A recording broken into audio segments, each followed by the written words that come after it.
Καλησπέρα σε όλες και όλους. Καλώς ήρθατε. Νομίζω να ξεκινήσουμε σιγά σιγά, γιατί είμαστε εδώ σήμερα για να τιμήσουμε τον Κωνσταντίνο Μαυράκη ως πρόσωπο αλλά και ως δημιουργός, συγγραφέα και τα έργα του. Εγώ θα τα πω και το δύο έτσι αλλιώς, το Μέσα Ήσουν, με ερωτηματικό. Και το εσύ τι έκανες, και δεν νομίζω ότι δεν είναι τυχαία και τα ερωτηματικά, και νομίζω θα έχουμε την ευκαιρία να συζητήσουμε από το θέμα τους και ο ίδιος ο δημιουργός, ο ίδιος ο συγγραφέας, να μας απαντήσει στο ερωτηματικό το οποίο θέτει στον αναγνώστη του.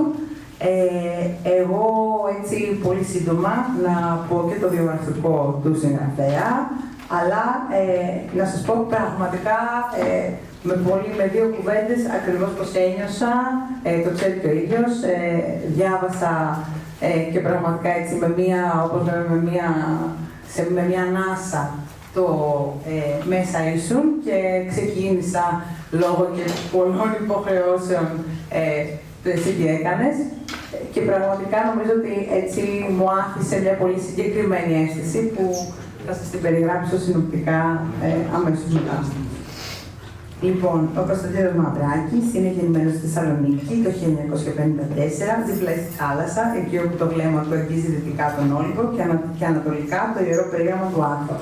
Πάρα πολύ ωραία περιγραφή. Οικονομολόγος με ειδίκευση και φέλο του Βασιλικού Θεσμού Πιστοποιημένων Εκτιμητών του Ηνωμένου Βασιλείου Φρίξ, κατέχει τον σπάνιο τίτλο του Chartered Management Consultant Surveyor, αν και η λογοτεχνία μοιάζει να τον διεκδικεί περισσότερο από τις θετικές επιστήμες. Για πάνω από μια δεκαετία αρθρογραφούσε στη Μακεδονική Εφημερίδα Θεσσαλονίκη, προσφέροντας κοινωνική βιογραφικότητα μέσα από ένα βλέμμα οικονομικής διάρκειας. Παράλληλα, καλλιέργησε τη λογοτεχνία όχι ως καταφύγιο, αλλά ως τρόπο κατανόησης της αλήθειας. Ο συγγραφέας έχει δημιουργήσει πάνω από 250 έργα, μικροδιηγήματα, νουβέλες, μυθιστορήματα και ποίηματα, όλα διακριτά για την πυκνότητα και τη σιωπηλή τους ένταση. Το ύφος του είναι δωρικό, βαθύ, υπερηκτικό. Κάθε του κείμενο μοιάζει με σκιά που επιστρέφει για να φορτίσει αλλιώς. Δεν μου έχετε εδώ τη συνέχεια και θα εδώ. Γιατί δεν θέλω να πω μόνη μου, θα πω μετά το έργα μου. Σωστά, ήταν κρυμμένο λοιπόν. Οπότε κάθε του κείμενο μοιάζει με σκιά που επιστρέφει για να φορτίσει αλλιώς τη μνήμη. Και οι γωνίες που ρίχνουν το φως είναι πολλές. Είναι βραβευμένος από την International Art Academy με αριστείο διηγήματος 2025. Ο Κωνσταντίνος Μαυράκης γράφει με τη θάλασσα πίσω του, τους μύθους μπροστά του και μια φωνή κορπημένη, ακόμα και τον σωπαίνει. Και το πρώτο της λογοτεχνικής σειράς «Εσύ» είναι το βιβλίο Μέσα Ήσουν. Και τώρα είμαστε στο δεύτερο «Εσύ τι έκανε», σωστά. Θα μας πει αν έπρεπε και η συνέχεια. Εγώ πολύ σύντομα λοιπόν να σας πω ότι αυτό, μάλλον η αίσθηση και το αίσθημα διαβάζοντας κυριολεκτικά με μια ανάσα το Μέσα Ήσουν, ήταν ότι πραγματικά η ερώτηση που μας απευθύνει ο συγγραφέας είναι μια ερώτηση που διαπερνά όλα τα πονήματα όπως είναι συγκεντρωμένα μέσα, και μου έκανε και εντύπωση η σειρά, η οποία δεν είναι καθόλου τυχαία. Το που επιλέγει να εκφραστεί μέσα σε 3, 4, 5 πιθανώς σειρές και που επιλέγει να εκφραστεί με ένα μικρό διήγημα, είναι διαφορετικός ο χαρακτήρας κάθε επιλογής έτσι μέσα στην συνοχή του συνόλου. Ένιωσα ότι η εικόνα είναι πάρα πολύ ρεαλιστική και πραγματικά όπως και αυτό το ερωτηματικό σε καλεί να την δεις κατάματα, σε κάνει θεατή, σε κάνει συμμέτοχο, κυριολεκτικά είναι σαν να σκηνοθετεί κάτι το οποίο σου δημιουργεί και αισθήματα, σου δημιουργεί και ένστικτα. Είναι πραγματικά αυτό το πράγμα που βλέπεις κάτι και η πρώτη σου αντίδραση είναι ένα ένστικτο. Αλλά ταυτόχρονα αισθάνεσαι κιόλας σε καλεί να δεις πίσω από αυτή την εικόνα που δημιουργεί πολύ περίτεχνα. Σε καλεί να τοποθετήσεις τον εαυτό σου σε διλήμματα που όμως δεν τα θέτει ως διλήμματα ή με κάποιον αυστηρό τρόπο ή με κάποιον ηθικολογικό χαρακτήρα. Είναι διλήμματα που σε κάνουν να σκεφτείς αυτό που λέμε την γκρι ζώνη. Ότι όλοι είμαστε και το ένα και το άλλο. Όλοι μπορούμε να βρεθούμε και στη μία θέση και στην άλλη. Και από απλοί παρατηρητές αυτής της εικόνας, ουσιαστικά αρχίζουμε και μπαίνουμε μέσα σε αυτή και νομίζω ότι την κουμπώνουμε και πάνω στις δικές μας εμπειρίες, ακόμα και στο τι μπορεί να αισθανόμαστε ή να βιώνουμε εκείνη τη στιγμή. Αυτό το αισθάνθηκα πάρα πολύ και στις διαφορετικές θεματολογίες που διαπερνούν, γιατί ξεκίνησα και το εσύ τι έκανες, που διαπερνούν τα δύο φωνήματα. Και η πολύ αυτή, να το πω, έξυπνη και ευκίνητη εναλλαγή μεταξύ μιας κοινωνικής θεματολογίας που είναι πολύ σύγχρονη, πολύ επίκαιρη και ενίοτε έτσι πράγματα που μας κλονίζουν και εσωτερικά, ζητήματα με τα οποία ερχόμαστε αντιμέτωποι κάθε μέρα, είτε ως απλοί πολίτες, είτε ακόμα και ασκόντες, ας πούμε, γιατί είμαστε πολλοί εδώ που και ας το πούμε, διοίκηση, πολιτική, έχουμε βρεθεί σε ανάλογες θέσεις. Άρα, ζητήματα με τα οποία ερχόμαστε αντιμέτωποι καθημερινά, αλλά και τα απλά, καθημερινά, προσωπικά βιώματα που πάλι όλοι έχουμε αντιμετωπίσει και μας έχουν γαλουχίσει κιόλας, μας έχουν κάνει αυτό που είμαστε σήμερα. Οπότε, Κωνσταντίνε, πραγματικά νομίζω πως παίζεις με έναν πολύ ενδιαφέρον τρόπο με το μυαλό μας, αλλά και με το συναισθημά μας, μέσα από τον τρόπο που έχεις δομήσει τη δουλειά σου, αλλά και τον τρόπο που συνδέεις τη μεγάλη εικόνα με τη μικρή εικόνα που ποτέ δεν είναι μικρή. Και σε ευχαριστούμε πολύ γι' αυτό. Ανυπομονώ να τελειώσω και το τι έκανες. Πιστεύω ότι μπορεί και σήμερα το βράδυ να το καταφέρω. Αν έχω αντοχή και ξενυχτήσω λίγο περισσότερο, σίγουρα δεν νομίζω ότι θα το αφήσω κάτω. Οπότε με αυτά τα λίγα και το μεγάλο ευχαριστώ για την τιμή που μου κάνει σήμερα, να προχωρήσω και να δώσω το λόγο στους πραγματικούς ομιλητές.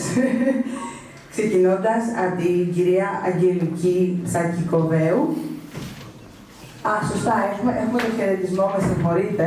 Πρώτα πρέπει να μας κάνει το χαιρετισμό ο Δήμαρχος, ο Χάρης ο Δούκας, πριν περάσουμε τις ομιλίες, γιατί έχει πάρα πολλές υποχρεώσεις και θα πρέπει να μπορέσει να έχει το χρόνο να μας απευθύνει. Ευχαριστούμε, Δήμαρχε.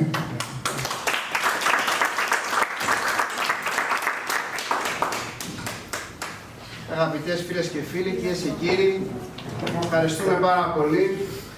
Καταρχάς, τον Κωνσταντίνο Μαυράκη, γιατί κάνει μια σπουδαία δουλειά. Εγώ τον γνώρισα και από άλλες διαδικασίες. Όμως νομίζω ότι έχει πολύ μεγάλη σημασία η σημερινή παρουσία και τα βιβλία τα οποία τα είπε και η Ροξάνη, το Μέσα Ίσου και το Εσύ τι έκανες, που αποτελούν μέρος της λογοτεχνικής σειράς Εσύ. Διότι πρόκειται για διηγήματα που είναι λιτά αλλά πυκνά σε νόημα και κείμενα νομίζω που απευθύνονται στον καθένα από εμάς, γιατί είναι το προσωπικό εσύ, να μετριέσαι δηλαδή με τις επιλογές σου, αλλά είναι και το συλλογικό εσύ που αφορά όλους μας ως κοινωνία. Εσύ τι έκανες και αν ήσουν μέσα σε πρωτοβουλίες και σε δράσεις.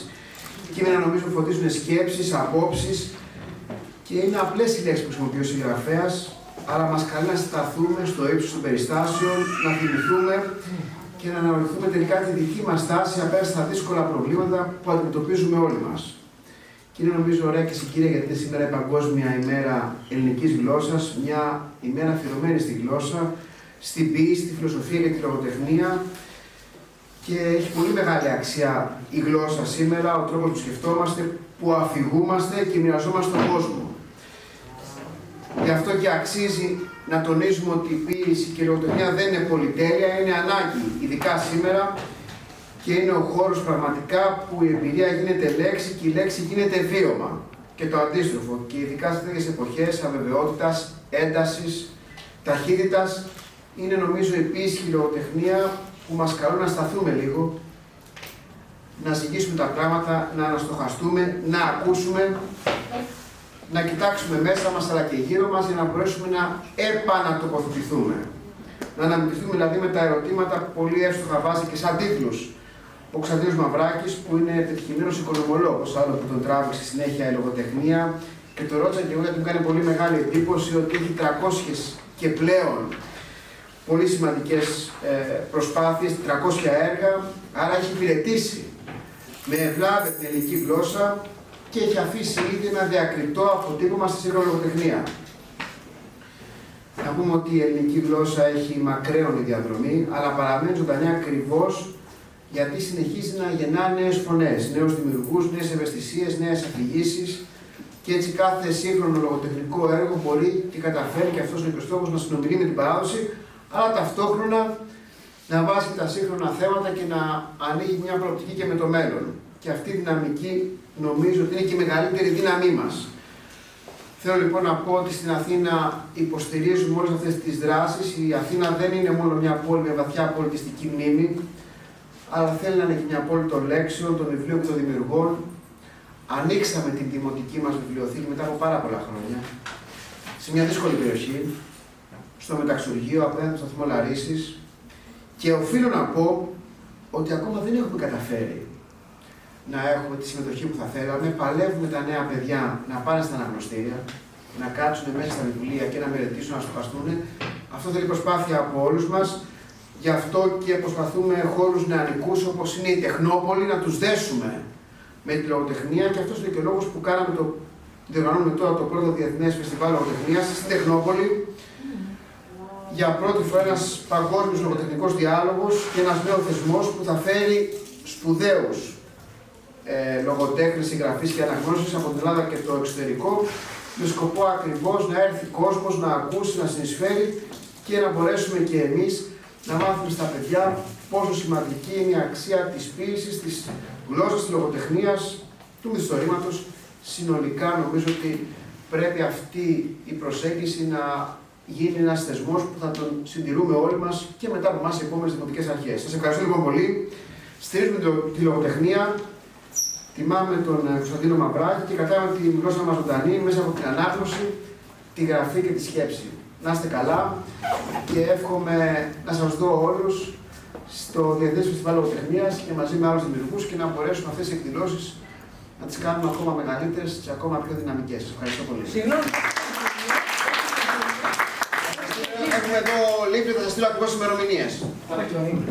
Δήμαρχε, ευχαριστούμε πάρα πολύ και πραγματικά πρέπει να πούμε ότι το γεγονός ότι η Αθήνα αυτά τα 2 χρόνια και συνεχίζουμε έχει γίνει ένα κέντρο και για τον πολιτισμό ευρύτερα, αλλά με μεγάλη δυναμική στο κομμάτι της λογοτεχνίας και έχουν γίνει και πολύ ωραίες πρωτοβουλίες για την ημεροποίηση από το 2024, από την πρώτη κοινωνιστικές, και αυτό νομίζω ότι πρέπει να το αναγνωρίσουμε. Εγώ πολύ πρόσφατα έλαβα καθήκοντα σε αυτό το κομμάτι, αλλά η δουλειά που έχει γίνει είναι πραγματική έμπνευση για να συνεχίσουμε. Πέραν και η Δημοτική Βιβλιοθήκη που είναι εμβληματική κίνηση που έγινε, άνοιξε, αλλά και οι πρωτοβουλίες και όλα τα προγράμματα που τρέχουν για τη φιλαναγνωσία και στην Δημοτική Βιβλιοθήκη και μετά στη Δημοτική Βιβλιοθήκη, αλλά και αλλού. 27 με 29 Μαρτίου. 27 με 29 Μαρτίου, λέει το Δήμαρχος, γιατί είναι το μεγάλο φεστιβάλ στην Τεχνόπολη. Οπότε πραγματικά να πούμε ότι δεν είναι τυχαία η παρουσία του Χαριτούγκα εδώ σήμερα. Ακριβώς. Έχει μια ιδιαίτερη σημασία ακριβώς γι' αυτό, γιατί όλοι εδώ πέρα είμαστε γιατί αγαπάμε το βιβλίο, αγαπάμε τη λογοτεχνία και θέλουμε να τη δούμε σαν ένα βασικό κομμάτι της πόλης μας. Λοιπόν, να δώσω το λόγο στην Πρόεδρο της ΠΕΗ, την κυρία Αγγελική Ψακή-Κοβέο, να μας μιλήσει για τα πονήματα. Ευχαριστώ πολύ. Περάστε μπροστά, έχει θέσεις. Μην καθόσαστε πίσω. Ελάτε. Καλησπέρα σας. Τιμή και χαρά, κύριε Δήμαρχε, που είσαστε εδώ. Ευχαριστούμε πάρα πολύ. Σας είπε πριν ο Αντιδήμαρχος ότι στην εκλογή σας εμείς εδώ πανηγυρίσαμε.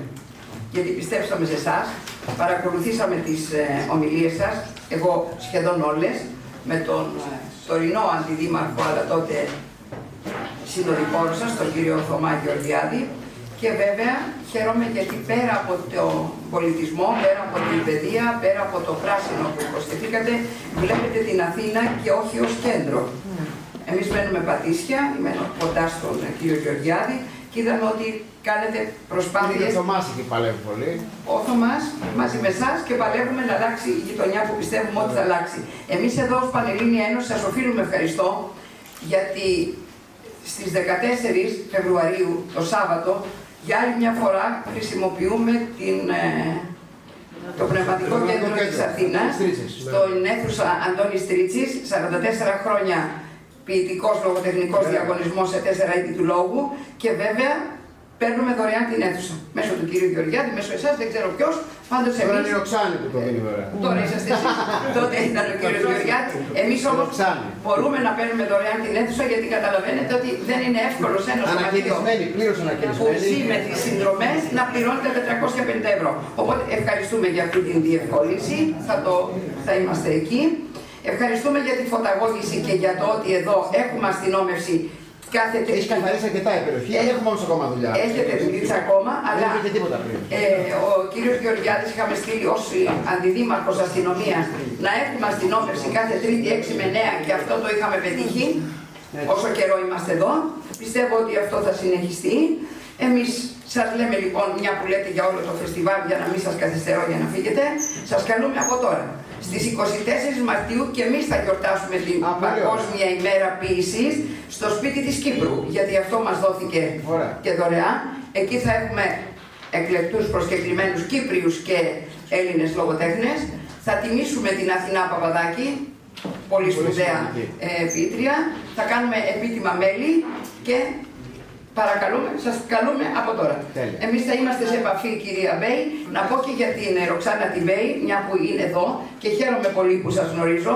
Ο πατέρας της, ο αείμνηστος Μπέης, ήταν ο δήμαρχος που ήταν ο δήμαρχος στις γειτονιές. Και βέβαια στα κάτω Πατήσια είχε αφήσει μεγάλο έργο και η απώλειά του ήταν πολύ άσχημη, ειδικά για μας. Να είστε καλά, το θυμάστε.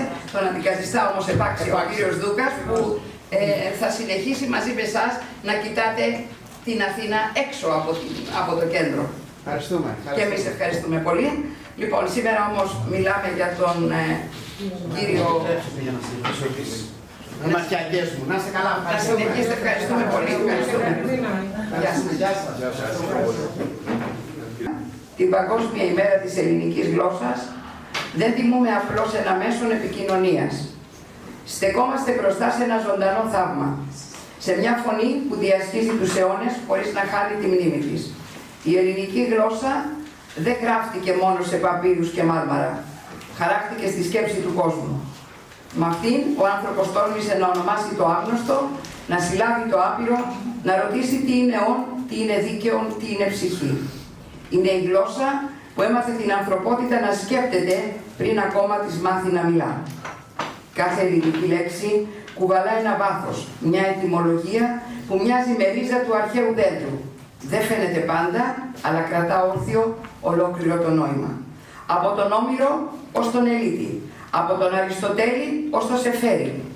Η γλώσσα αυτή δεν επαναλαμβάνεται, μεταμορφώνεται, όπως το φως στο Αιγαίο. Πάντα το ίδιο και πάντα αλλιώς. Σήμερα δεν την υμνούμε ως απολύθωμα, αλλά σαν συνοδοιπόρο. Τη φροντίζουμε όχι από νοσταλγία, αλλά από ευθύνη. Γιατί όσο υπάρχει ελληνική γλώσσα, υπάρχει ένας τρόπος να βλέπουμε τον κόσμο με ακρίβεια, με πάθος και με ψυχή. Και όσο τη μιλούμε, εκείνη σιωπηλά και νεόδωρα, γιατί μας μιλά πίσω. Εσύ τι έκανες? Είναι ένα έργο που συνομιλεί με τη γλώσσα, όχι ως στολίδι, αλλά ως ευθύνη. Ο τίτλος δεν χαρίζεται, ρωτά. Και η ερώτηση αυτή, λιτή και καθημερινή, κουβαλά όλο το βάρος της ελληνικής γλωσσικής παράδοσης. Την ανάγκη του ανθρώπου να λογοδοτεί, να θυμάται, να παίρνει θέση. Εσύ τι έκανες? Δεν απευθύνεται στους ήρωες των διηγημάτων, αλλά στον αναγνώστη, σαν ένας καθρέπτης που δεν επιτρέπει εύκολες απαντήσεις. Τα διηγήματα κινούνται στον χώρο του οικείου και του ιστορικού, του ατομικού και του συλλογικού. Μικρές ζωές, στιγμές που μοιάζουν ασήμαντες, αποφάσεις που πάρθηκαν ή δεν πάρθηκαν.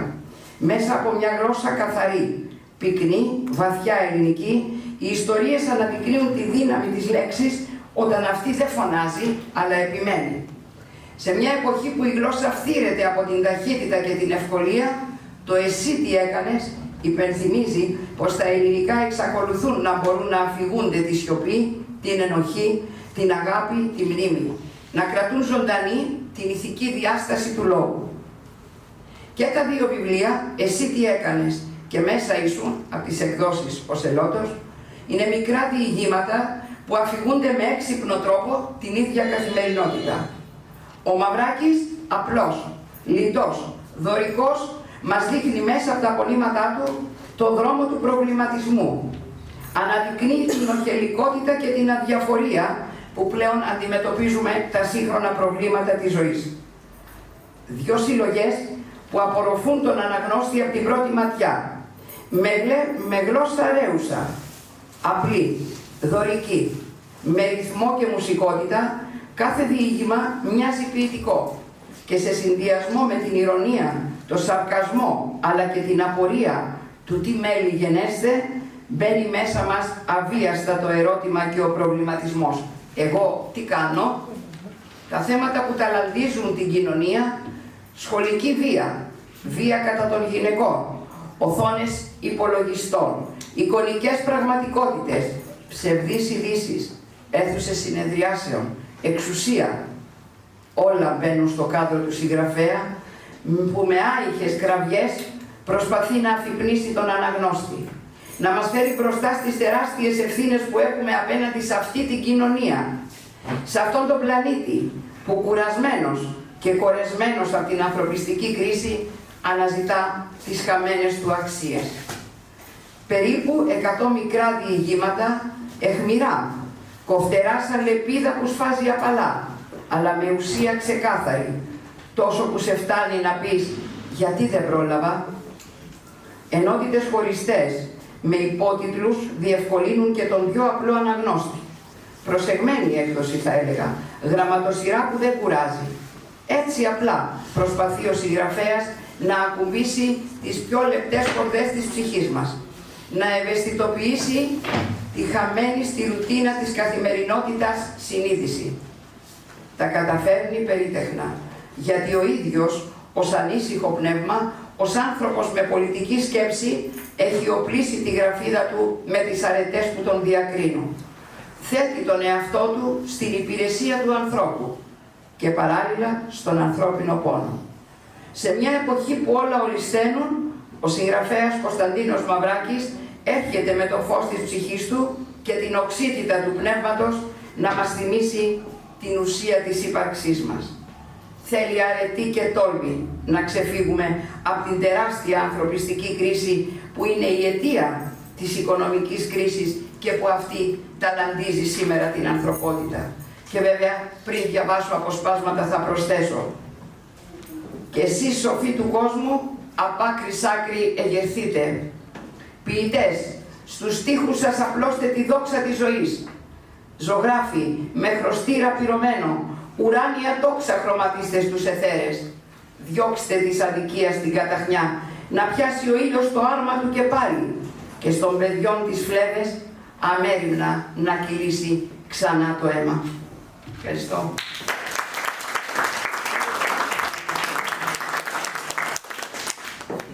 Πριν περάσω στην άλλη συλλογή, θα σας διαβάσω ενδεικτικά, είναι πάρα πολλά, αλλά θα σας διαβάσω για την σχολική βία. Γράφει ο Κωνσταντίνος Μαυράκης: «Η σχολική βία δεν κάνει πάντα θόρυβο. Στάζει. Μπαίνει σαν υποσημείωση στο περιθώριο ενός τετραδίου, εις ανανάσα που μυρίζει απειλή πίσω από το ρολόι του διαλύματος. Δεν είναι μόνο επιθετικότητα, είναι και κοινωνικός αποκλεισμός, ένα διαρκές σύστημα μικρών εξευτελισμών, φόβου και αφαίρεσης του ανήκω. Η σχολική βία δεν είναι γεγονός, είναι σύμπτωμα ενός κόσμου που ξέχασε πως είναι να είσαι εύθραστο παιδί. Και όταν όλα τελειώσουν, όταν οι ένοχοι μεγαλώσουν και οι πληγές φορέσουν καθαρά ρούχα και γίνουν γιατροί ή δάσκαλοι, μένει κάτι να ψιθυρίζει πίσω από τις αίθουσες. Μια παιδική φωνή που δεν σώπασε ποτέ. Αυτές οι μικρές ιστορίες γράφτηκαν για αυτούς για να μην ξεχαστούν, για να ρωτήσουν: εσύ τι έκανες? Καλό ένα. Το κουδούνι δεν χτύπησε ποτέ. Αποσπάσματα σας διαβάζω. Τελευταία ώρα Τετάρτης. Γέλασαν όλοι όταν έπεσε από την καρέκλα. Κανείς δεν είδε το στόμα του που μούγκρισε, ούτε το χέρι που τεντώθηκε προς την πόρτα. Η τάξη έμεινε μέσα. Ο Παναγιώτης κάτω. Το απόγευμα ο διευθυντής μίλησε για προβλήματα υγείας. Η κυρία της βιολογίας είπε: ήταν ένα ήσυχο παιδί. Η τάξη αραίωσε για μια εβδομάδα. Στην πόρτα κάποιος έγραψε με διορθωτικό: «Μερικοί τύχοι καταραίουν από μέσα».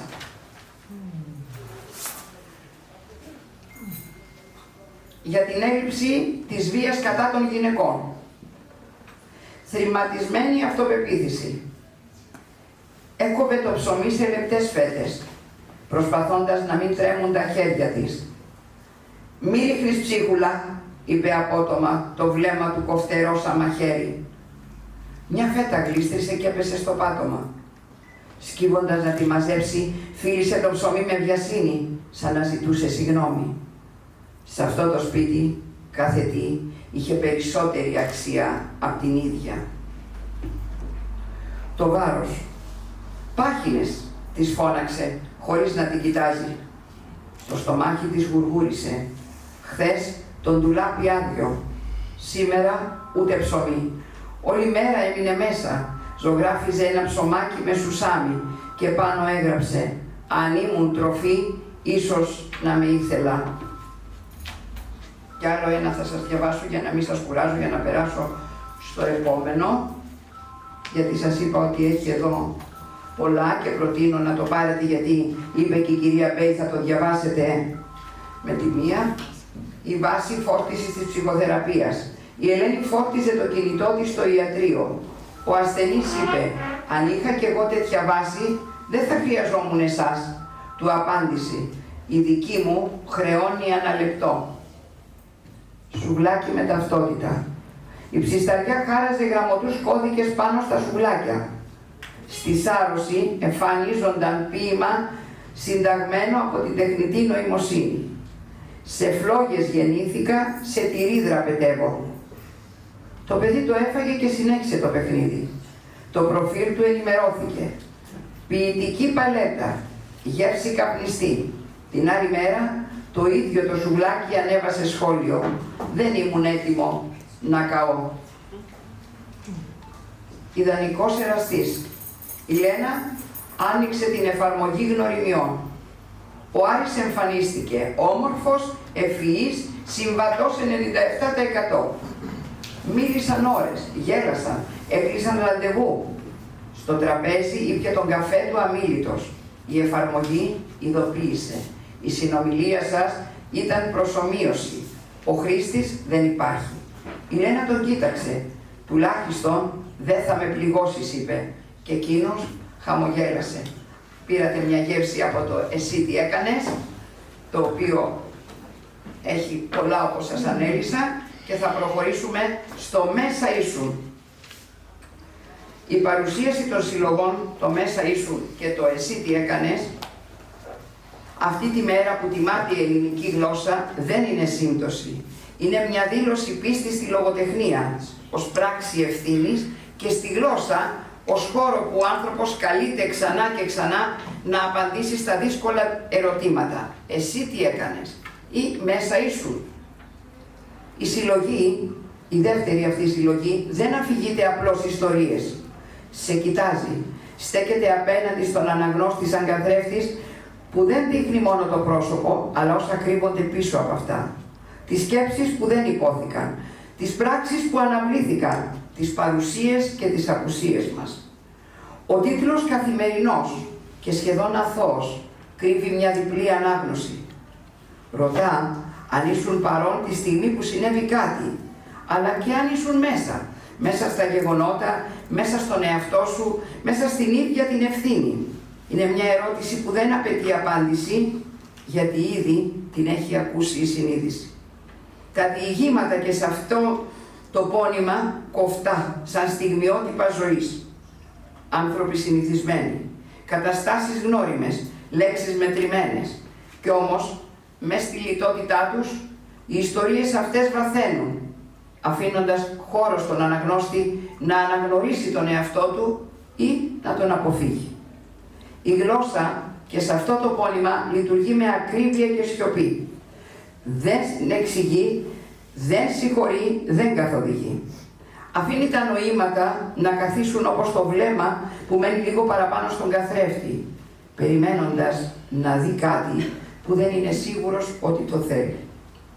Το Μέσα Ίσου είναι μια συλλογή που δεν διαβάζεται βιαστικά. Είναι μια εμπειρία αυτοπαρατήρησης. Γιατί τελικά το πιο δύσκολο δεν είναι να διαβάσεις τις ιστορίες, αλλά να αντέξεις τις ερωτήσεις που σου επιστρέφουν. Θα σας διαβάσω και από εδώ, ενδεικτικά κάποια. Λάθη γυμνά. Στις δρογμές της επιθυμίας φυτρώνουν σιωπές. Οι προδοσίες δεν κρύβονται στα μεγάλα λόγια, ούτε στις σιωπές που επιλέγουμε. Ζουν στα μισά χαμόγελα, στα ξεχασμένα κουμπιά, στα βλέμματα που ξεστράτησαν. Στο σεντόνι της καθημερινότητας μια σκιά, ένα άρωμα, μια τρίχα. Η απιστία δεν φορά πάντα κραγιόν.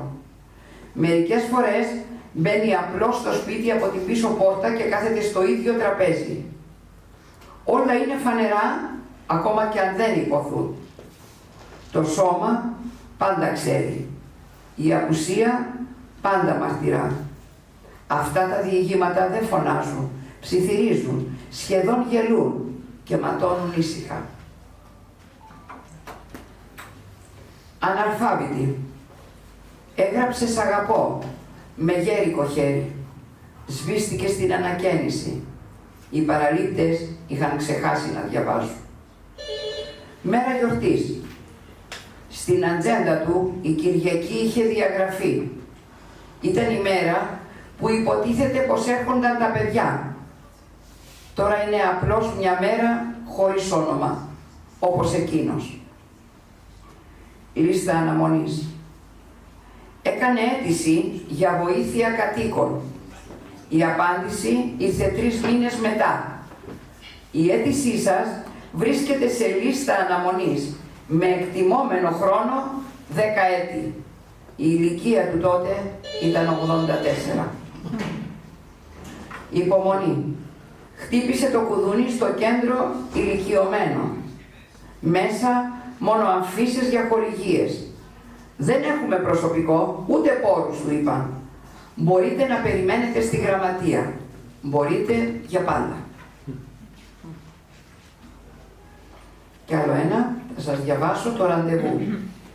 Ωραία και τρυφερή το ρωτάει. Θέλεις να έρθεις σπίτι μου? Τραυλίζοντας σχεδόν. Ναι, θέλω, είπε και δεν πίστευε στη τύχη του. Κατά τις 7 είναι καλά? Όποτε θέλεις, είπε με την καρδιά του έτοιμη να εκραγεί. Θα περάσετε ωραία με τον Ερμή. Ποιος είναι ο Ερμής? Ρώτησε με απορία. Ο σκύλος μου. Όταν έχω έξοδο, βαριέται. Τα συμπεράσματα δικά σας. Ευχαριστώ πολύ. Να ρωτάξετε.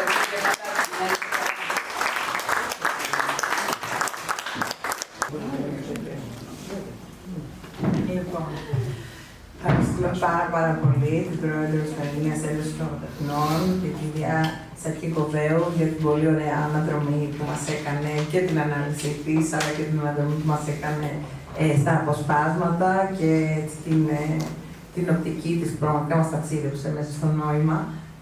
Και να προχωρήσουμε στον Θανάση Χειμωνά, που είναι και ο ίδιος συγγραφέας και δημιουργός και είναι και φυσικά συνάδελφος στη Δημοτική Αρχή και εντεταλμένος για ένα πολύ μεγάλο κομμάτι και πολύ σημαντικό κομμάτι της κοινωνικής πολιτικής που αφορά την ένταξη, την ένταξη μεταναστών και προσφύγων και έτσι καθημερινά νομίζω ότι σε πολλά επίπεδα πρέπει να αναμετρηθεί με πολλά από τα ζητήματα που συζητάμε σήμερα, οπότε σίγουρα έχει πολλά και ενδιαφέροντα να μας πει. Λοιπόν, καλησπέρα και από μένα. Θα πω 2 λόγια για τα 2 βιβλία του Κωνσταντίνου. Θεωρούμε λίγο δύσκολο να κάνεις ένα διαχωρισμό, τα βλέπεις σαν μια συνέχεια, όπως ακούσατε και από τα κομμάτια που διάβασε η κυρία Πρόεδρος.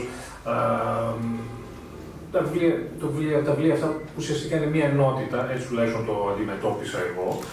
Ο Κωνσταντίνος Μαυράκης με πήρε τηλέφωνο πριν από κάνα 2 μήνες, δεν θυμάμαι τότε, μου είχε πει για να παρουσιάσω το βιβλίο του.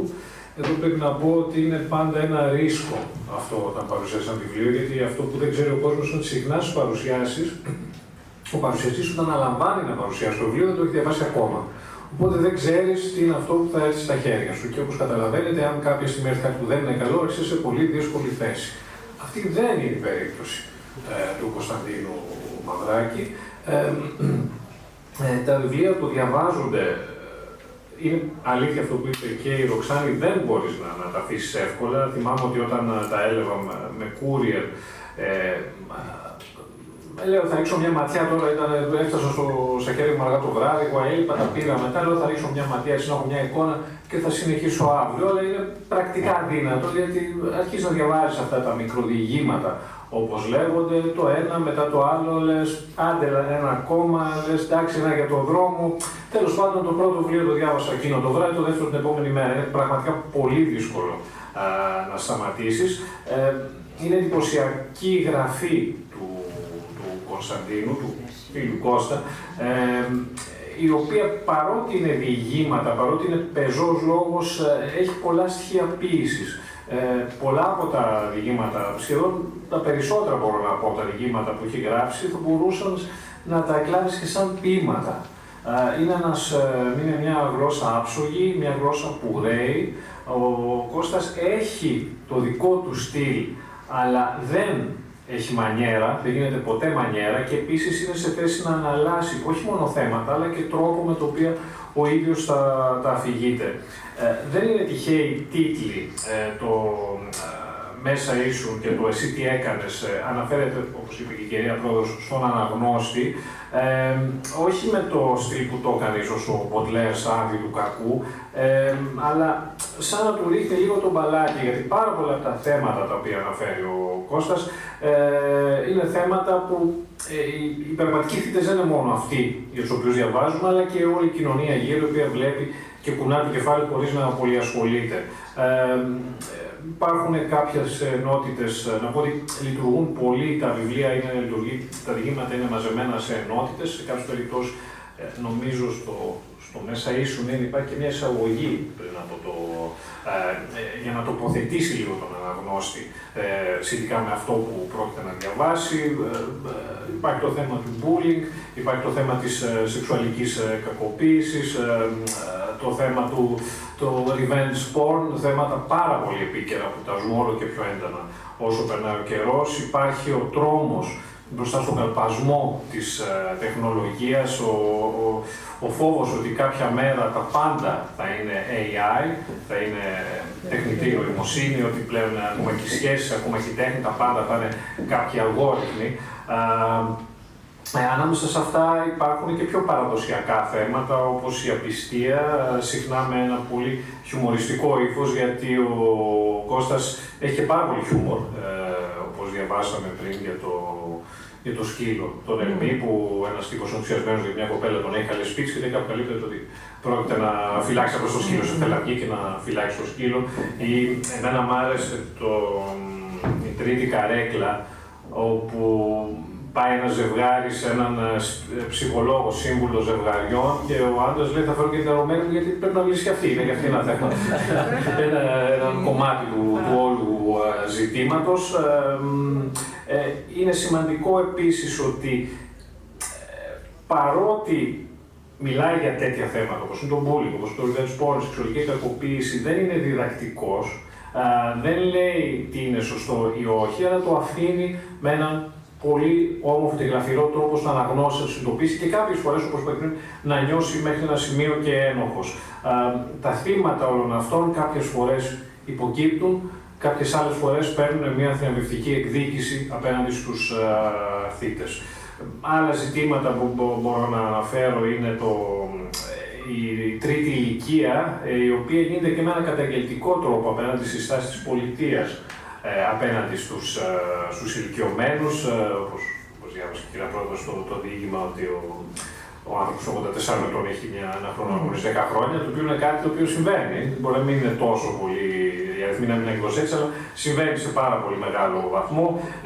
Υπάρχουν ιστορικές αναφορές, υπάρχει ένα δείγμα για τους ζωμούς των Ελλήνων στην Κωνσταντινούπολη, αλλά και αναφορές σε θέματα που είναι της σημερινής επικαιρότητας, όπως η διαβόητη φάκελη Epstein. Είμαι πραγματικά πολύ χαρούμενος που διάβασα αυτά τα δύο τα δύο βιβλία.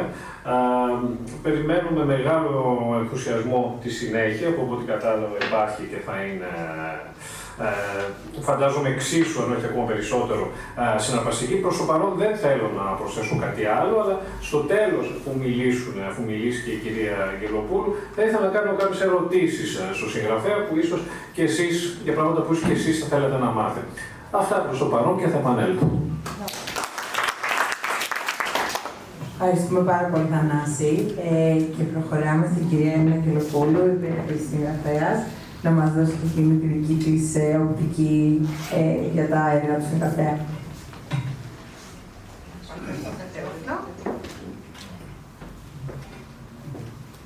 Ακούγομαι. Ναι, Ωραία.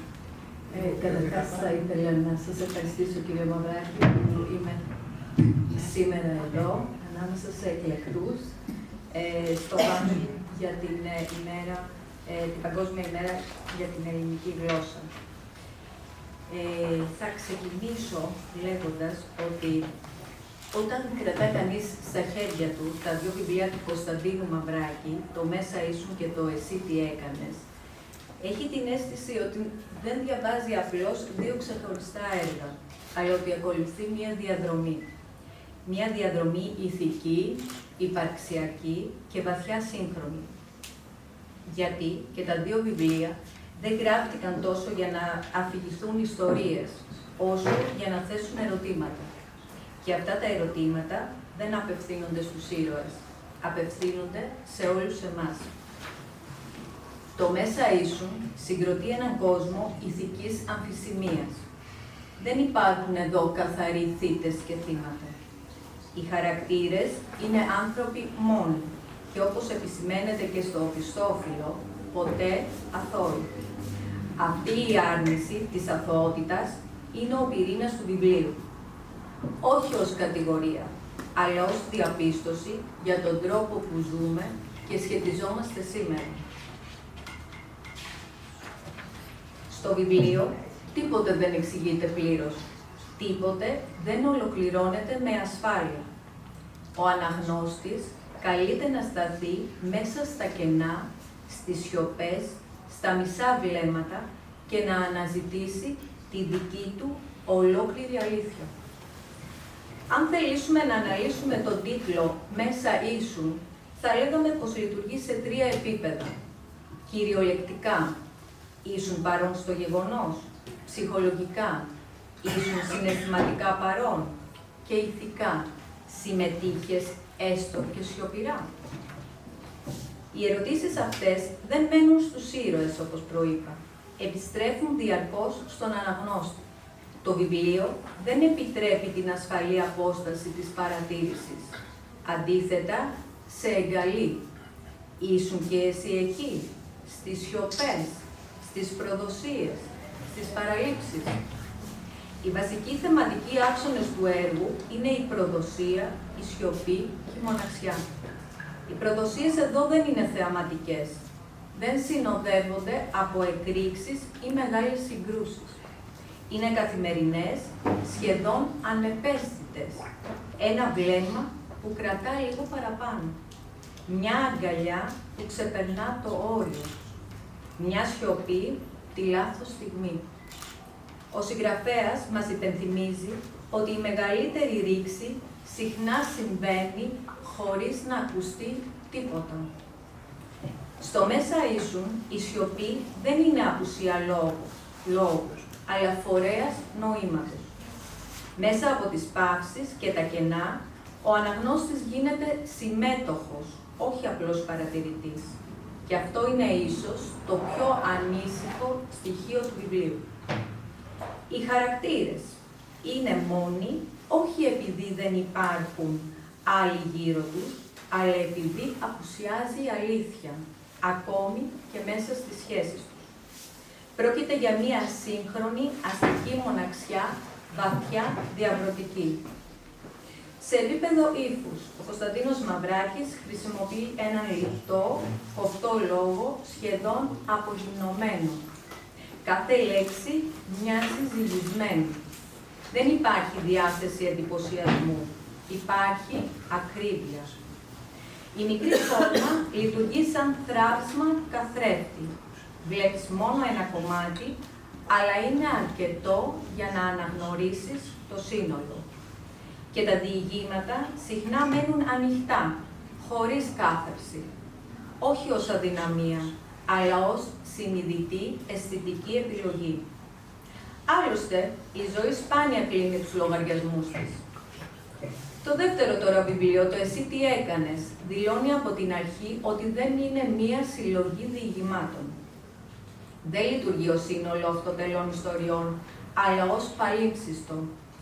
Ένα έργο όπου μνήμη, βία, τεχνολογία, μύθος και ηρωνία εγγράφονται το ένα πάνω στο άλλο χωρίς να σβήνονται ποτέ εντελώς. Εδώ ο συγγραφέας μετακινείται από την ατομική ευθύνη του μέσα ίσουν σε μια συλλογική, ιστορική και πολιτική ευθύνη. Το ερώτημα δεν αφορά πλέον μόνο τις διαπροσωπικές σχέσεις, αλλά τη θέση μας μέσα σε έναν κόσμο που καταραίει. Ηθικά, αξιακά, οικολογικά, ανθρωπιστικά. Ο τίτλος «Εσύ τι έκανες» δεν είναι μία αθώα ερώτηση.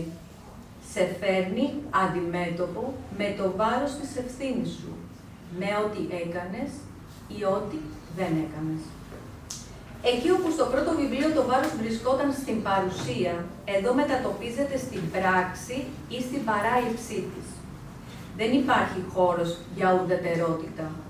Η σιωπή και η αδράνεια μετατρέπονται σε μορφές συμμετοχής.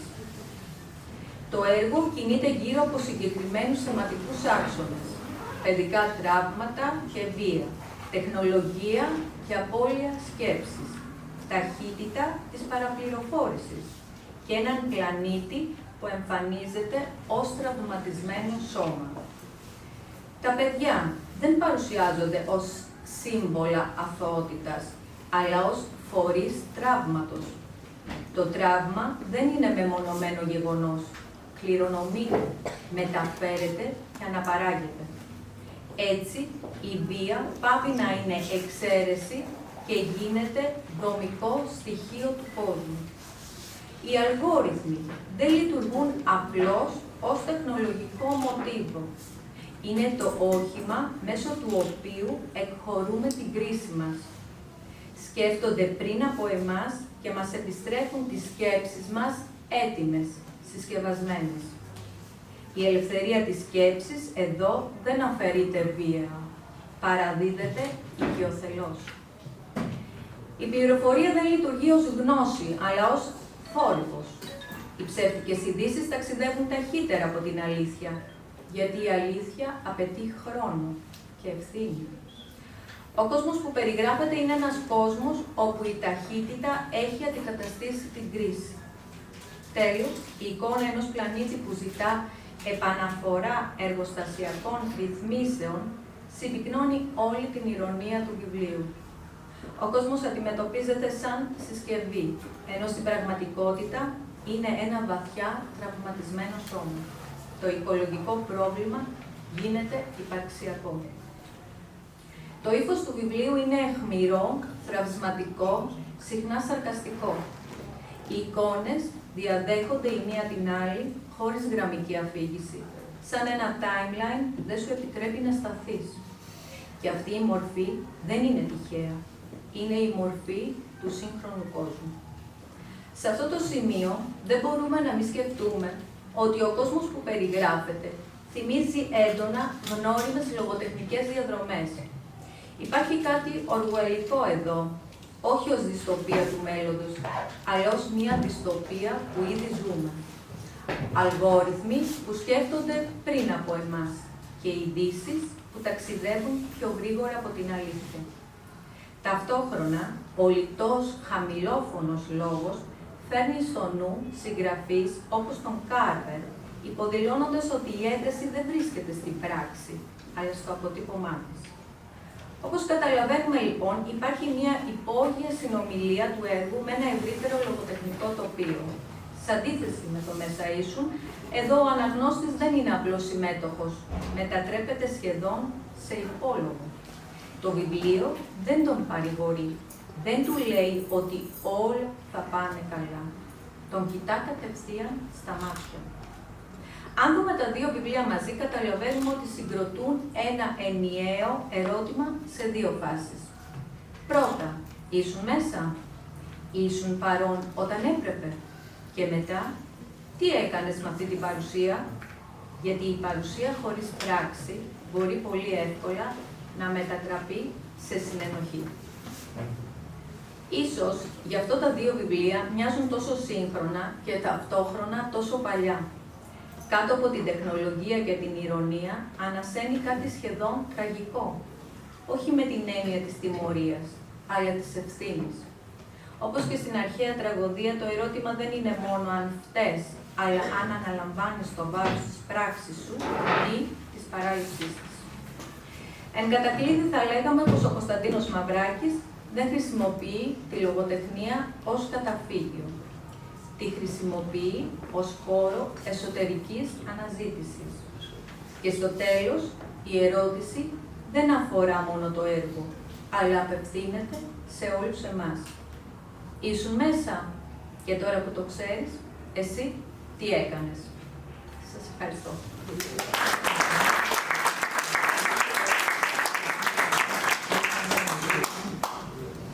Ευχαριστούμε πολύ την κυρία Έλληνα Γελοπούλου και νομίζω ότι έχει έρθει η ώρα να δώσουμε το λόγο στον συγγραφέα, τον κύριο Κωνσταντίνο Μαυράκη. Να το κάνω πρώτα τις ερωτήσεις. Τότε ναι, να κάνετε τη συνομιλία λοιπόν ακόμα καλύτερα, όπως ήταν ο κύριος Σιμωνάς. Ναι. Και μας θέλετε να φέρουμε και αυτό για να έχετε και δύο. Νομίζω ότι είμαστε εντάξει. Ακούγεται έτσι κι αλλιώς, έτσι, ναι. Ωραία, ωραία. Οπότε ο λόγος στους δυο σας λοιπόν. Λοιπόν, η πρώτη ερώτηση είναι μια ερώτηση που είναι συχνά στις εγγραφείς που εμφανίζονται από αυτές στα γράμματα. Πότε ξεκίνησες να γράφεις, δηλαδή πότε σκέφτηκες ότι θες αυτά που νιώθεις, αυτά που αισθάνεσαι, που θες να πεις, να τα περάσεις όπως λέγαμε παλιά στο χαρτί, πλέον είναι στον υπολογιστή. Πότε νιώσεις την ανάγκη και πότε το έκανες πραγματικό. Η αλήθεια είναι ότι έγραφα από μικρός κάποια ποίηματα. Ένα μεγάλο διάστημα αρθρογραφούσα και σε εφημερίδα. Ο λόγος δεν ήταν κάτι που μου έλειπε και το να γράφω. Απλά ήταν πιο ορθολογικά αντιμετώπιζα εκείνη την εποχή τα ζητήματα. Όταν άρχισα πλέον να απελευθερώνουμε σιγά σιγά από τη δουλειά και τις υποχρεώσεις, αλλά και ταυτόχρονα να ζούμε αυτήν την καινούργια περίοδο, άρχισα να σκέφτομαι ότι πρέπει να αποτυπώσουμε τουλάχιστον κάποια ζητήματα, εγώ από την πλευρά μου, να αποτυπώσω κάποια ζητήματα τα οποία έβλεπα ότι έλειπαν πλέον. Και με ποιο τρόπο θα το πω. Το Μέσα Ήσουν κυκλοφόρησε τον Αύγουστο του 2025. Το εσύ τι έκανες τον Ιανουάριο, τώρα, δηλαδή τον περασμένο μήνα. Έχουν πολλά κοινά, βέβαια έχουν διαφορετικά θέματα στα δύο βιβλία αυτά, αλλά και στα βιβλία μέσα τα ίδια στο καθένα υπάρχουν διαφορετικά θέματα. Γιατί το έβγαλες σε δύο δόσεις, δεν σκέφτηκες να τα βγάλεις όλα μαζί σε ένα βιβλίο. Καταρχάς, με βάζει τώρα να πω και θέματα τεχνικής. Έχοντας διαπιστώσει τον κόσμο που ζούμε, όπως είπα και πριν, υπέθεσα ότι, προσωπική υπόθεση, ίσως και λάθος, ότι ένας τρόπος να μπορέσω να διεισδύσω και να αποσπάσω την προσοχή του κόσμου από αυτήν την επίπεδη ζωή σε όλα τα ζητήματα που κάνει, δεν ευθύνεται ο ίδιος απλά, είναι θέμα εποχής, είναι η εικόνα, η οποία η εικόνα έχει αντικαταστήσει τα πάντα σε ένα πρώτο επίπεδο, επιφανειακό απολύτως, άρα χάνεται το βάθος. Ήρθε ένα δεύτερο στοιχείο στον σύγχρονο κόσμο που ζούμε, η ταχύτητα. Πρέπει όλα να τρέξουμε για 1002 πράγματα, όλα να γίνουν πολύ γρήγορα, άρα δεν προλαβαίνουμε, πέρα από την εικόνα να δούμε κάτι άλλο. Και το τελευταίο στοιχείο είναι ότι πλέον με τις οθόνες των κινητών. Έχουμε μάθει το scroll down, τάκ, να κάνουμε μια διαρκή κύληση και τα πάντα να φεύγουν εν ρηπή οφθαλμού, χωρίς να μπορούμε να εμβαθύνουμε και να αφομοιώσουμε ή να προβληματιστούμε πάνω σε αυτό που βλέπουμε. Άρα λοιπόν, έπρεπε να κάνω κάτι. Τι έπρεπε να κάνω? Ξεκίνησα το πρώτο βιβλίο, θα το δείτε, έχει και εικόνες. Δεν είναι τυχαίο. Δεν είναι τυχαίο. Αποφάσισα λοιπόν να πάρω τεχνικές του Μπόρχε για μικροδιηγήματα, να ενσωματώσω από εκεί και πέρα τους καθημερινούς κοινωνικούς προβληματισμούς και να χρησιμοποιήσω στοιχεία όχι ηθικολογικά τόσο, αν και φαίνονται ηθικά τα ερωτήματα, αλλά κυρίως υπαρξιακά, επηρεασμένος και από τον Ζαν-Πολ Σάρτρ, από τη σχολή της Φραγκφούρτης κλπ. Άρα, ήθελα να μπορέσω να τρυπήσω την καθημερινή απάθεια, να τρυπήσω την ταχύτητα με την οποία φεύγουν όλα τα ζητήματα από τον κάθε άνθρωπο και αυτό πώς μπορούσε να γίνει με μικρά διηγήματα, με εικόνες στο πρώτο βιβλίο και βέβαια στο δεύτερο βιβλίο αφαίρεσα τις εικόνες γιατί υπέθεσα ότι ξεκινώντας κάποιος να διαβάζει το πρώτο, σίγουρα θα μπορέσει να διαβάσει και το δεύτερο. Και αυτά τα δύο δεν είναι τα μόνα, είναι μια τριλογία που έχω στο μυαλό μου, θα βγει δηλαδή και το τρίτο βιβλίο, στο ίδιο στυλ περίπου, και η τριλογία έχει έναν κεντρικό τίτλο «Εσύ». Εσύ τι είναι? Δεν είναι αυτός, δεν είναι κάποιος τυχαίος.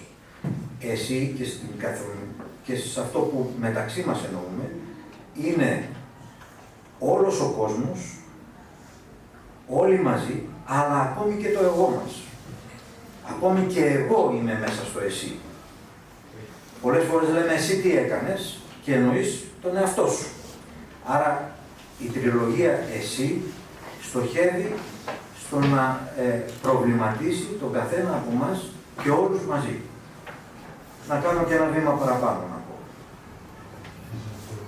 Αυτό δεν το αντιμετωπίζω, όπως είπα, ηθικολογικά. Το βάζω, προσπαθώ να το ζω, με έναν τρόπο που να πάρει ο καθένας τον εαυτό του και να κάνει έναν αναστοχασμό και έναν προσωπικό εσωτερικό διάλογο με το υπερεγώ του. Η αλήθεια είναι ότι με πρόλαβες, γιατί ετοιμαζόμουν να ρωτήσω αν θα υπάρξει άμεσα κάποιο βιβλίο που θα κλείσει αυτή την άτυπη τριλογία. Τα σκίτσα, ποιος τα έχει κάνει, δικά σου, τα έχεις φτιάξει, το υπολογιστή, τα έχει ζωγραφίσει κάποιος? Τα σκίτσα είναι όλα δική μου έμπνευση, που όμως δεν τα έκανα εγώ, βγήκανε μέσα από τον υπολογιστή. Αλλά με σαφή περιγραφή που έδωσα εγώ. Έχεις επιλέξει την μικρή φόρμα, εξήγησες γιατί το έκανες αυτό. Εδώ θέλω να πω ότι πολλοί πιστεύουν ότι η μικρή φόρμα είναι εύκολη. Πολλοί πιστεύουν ότι είναι εύκολο να γράψεις ένα διήγημα και μου λένε κιόλας, ξέρω εγώ, ότι πώς γράψεις τα μυθιστορήματα, εγώ να ξεκινήσω από τα διηγήματα. Δεν είναι έτσι. Είναι πολύ δύσκολο να γράψεις ένα διήγημα και όσο μικρότερο είναι το διήγημα, τόσο πιο δύσκολο είναι. Γιατί πρέπει να βάλεις πάρα πολλά πράγματα, ενώ σε ένα βιβλίο μπορείς να πλατιάσεις, μόνο να πας από εδώ από εκεί. Είναι κάτι πάρα πολύ δύσκολο και αυτό είναι κάτι που ο Κωνσταντίνος Μαυρέξης το καταφέρνει πάρα πολύ καλά. Θα σε ενδιαφέρει κάποια στιγμή να γράψεις όμως ένα μυθιστόρημα? Με μεγάλη φόρμα, όπως λένε. Έχεις σκεφτεί ποτέ κάτι τέτοιο? Έχω γράψει. Θα σου πεις περισσότερο. Έχω γράψει. Καταρχάς, ένα μυθιστόρημα που αφορά, ο τίτλος είναι «Η λοξιματιά».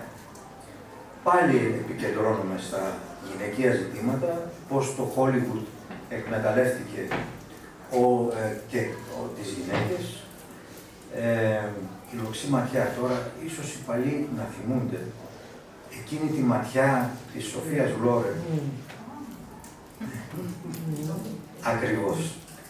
Αυτό με ενέπνευσε, το πήρα και το έκανα παίρνοντας και όλη τη ζωή Το έκανα ένα μυθιστόρημα.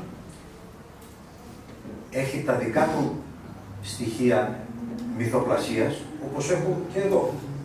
Δεν είναι όλα. Αλλά αυτά τα στοιχεία της μυθοπλασίας περιλαμβάνουν και πηγαίνουν παράλληλα με ιστορικά γεγονότα. Γιατί τότε ήταν η εποχή του Μάρτιν Λούθερ Κίνγκ, ήταν η πυρηνική, η σύγκρουση, ο ψυχρός πόλεμος. Έτσι, όλα αυτά τα στοιχεία ενσωματώνονται, οι ταραχές που γινόταν στις Ηνωμένες Πολιτείες και φυσικά το πώς έπαιζαν τα διάφορα στούντιο κινηματογραφικά με τα πρότυπα, τα γυναικεία που παρουσίαζαν. Αυτό το μυθιστόρημα. Αυτό είναι ένα. Έχω κι άλλο μυθιστόρημα, το οποίο δεν έχει βέβαια ολοκληρωθεί. Είναι μια πολύ μεγάλη προσπάθεια και αφορά τους Πτολεμαίους. Εντυπωσιακό ότι ασχολείσαι με τελείως διαφορετικά θέματα μεταξύ τους και τα δύο ιστορήματα που ανέφερες είναι σε μεγάλο βαθμό ιστορικά, ακόμα και το πρώτο αναφέρεται σε μια ιστορική περίοδο. Όλα αυτά απαιτούν και πολύ μεγάλη έρευνα. Να γράψεις κάτι που έχει τοποθετηθεί σε μια άλλη εποχή, πρέπει να όχι απλώς να μάθεις τα γεγονότα, αλλά να μπεις στο πώς ζούσαν αυτοί οι άνθρωποι, πώς σκεφτόντουσαν. Δεν είναι καθόλου απλό. Είσαι, βλέπω ότι λέω κάτι παραπάνω από πολυγραφότατος. Δηλαδή, έχεις πολύ πράγμα στα σκαριά. Κάποια στιγμή επέλεξες όμως να το εκδώσεις αυτό. Αυτό είναι πάντα μια δύσκολη απόφαση, γιατί όλοι εμείς που γράφουμε πράγματα και αρχικά τα γράφουμε για το σετάρι μας. Παλιά, τώρα για να τα βάλουμε στον υπολογιστή μας τέλος πάντων, λογική ότι να βρίσκονται εκεί. Και κάποια στιγμή κάνουμε το βήμα παραέξω και τα εκδίδουμε. Υπήρξε κάποια αφορμή με δεδομένο ότι όλα αυτά αναφέρονται σε θέματα όπως είναι το bullying, όπως είναι η σεξουαλική κακοποίηση, υπάρχει μια αναφορά στους φακέλους Επστάιν, υπήρξε κάποιο γεγονός το οποίο σε έκανε να πεις ότι αυτό που γράψα να το βγάλω τελείως. Η αλήθεια είναι όταν ξεκίνησα να γράφω, η σκέψη μου ήταν να τα αναρτήσω ως ελεύθερα e-books και ό,τι γινόταν. Απλώς εγώ έκανα αυτό που μου άρεσε, προχώρησα σε αυτό που θεωρούσα καθήκον μου, αλλά κάποια στιγμή μου είπανε φίλοι που είδανε τα πρώτα, αλλά και οι κόρες μου, οι οποίες είδαν μερικά από αυτά που έγραφα, μου λένε αυτά πρέπει να εκδοθούν. Όλοι έτσι ξεκινάμε. Πάτε με κάποιος τρίτος. Έτσι. Και το ξεκίνησα. Βέβαια, θέλω να πω ότι υπάρχουν πολλά πράγματα στο σιρτάρι. Δηλαδή, έχω βραβευτεί. Έχει πάρει το δεύτερο βραβείο σε παγκόσμιο διαγωνισμό Καβάφη, του Κωνσταντίνου Καβάφη. Μια ποιητική συλλογή μου, οι Εραστές της Σοφίας. Εδώ με έπιασε η γυναίκα μου και μου λέει, με ξεφτιλίζεις, Σοφία λέγεται. Λέω, όχι, Εραστές της Σοφίας είναι και κάτι άλλο. Δηλαδή, μ' αρέσει και κάνω αυτά τα λογοπαίγνια όταν γράφω. Ναι, είναι η φιλοσοφία. Είναι ποίηματα τα οποία πάλι πιάνουν καθημερινά ζητήματα. Μπορεί να σου πιάσουν το Αιγαίο, έχω επιρροές, δεν μπορώ να πω, από Ελίτη, Σεφέρη και Σικελιανό. Αυτή η τρεις στάνταρ. Πιάνω διαδρομές, γαλαζοπράσινες στάλες μέσα στο Αιγαίο από το Θερμαϊκό μέχρι την Αλεξάνδρεια και επιστρέφω όχι σύγκρουση, σε αντίθεση με τους αρχαίους Έλληνες, αντί να πιάσω οριζόντια τη Μεσογειακή Λεκάνη, ξέρετε, οι αρχαίοι Έλληνες θεωρούσαν από τις στήλες του Ηρακλή μέχρι την Κύπρο μια ολότητα οικολογική, γεωπολιτική, τη Μεσόγειο, τη Μέση Γη. Η Μεσόγειος είναι η Μέση Γη για τους αρχαίους Έλληνες. Και έβλεπαν τότε ότι αυτό είναι μια ενότητα η οποία περιλαμβάνει και πολιτιστικά στοιχεία, γιατί τις απικίες τους δεν ήταν απικίες με τη σύγχρονη έννοια, ήταν δεσμοί κυρίως, πολιτιστική και δευτερευόντως οικονομική.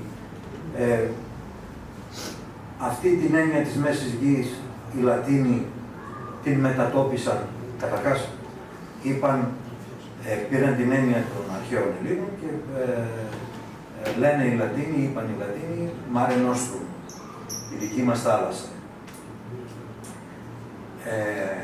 Και η Μέση Γη μετατοπίστηκε εκεί που ήμασταν ιδιώτα μου, στο Μιλάνο.